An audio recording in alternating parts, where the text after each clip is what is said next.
अमरावती जिल्ह्यामध्ये 60 कुमारी मातांची प्रसूती झाली आहे। आताची महत्त्वाची बातमी, गेल्या 9 महिन्यांमध्ये 60 अल्पवयीन मुलींची प्रसूती झालेली आहे। लैंगिक अत्याचार, बालविवाह यामुळे कुमारी मातांचं प्रमाण वाढलंय।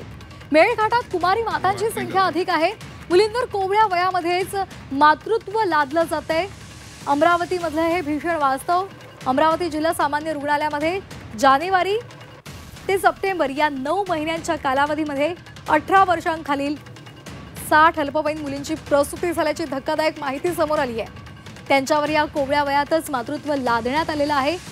अत्याचार असतात, लैंगिक झालेले आणि तसंच बालविवाह असतात, त्यामुळे या कुमारी मातांचं प्रमाण आपल्याला हे सध्या दिसतंय। रुग्णालय प्रशासनाकडून मुली संदर्भात माहिती द्यायला पोलीस आणि महिला आणि बालविकास विभागाला देण्यात आलेली आहे।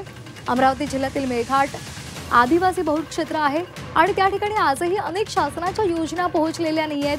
तसंच शिक्षणाचा मोठा अभाव या भागामध्ये आहे।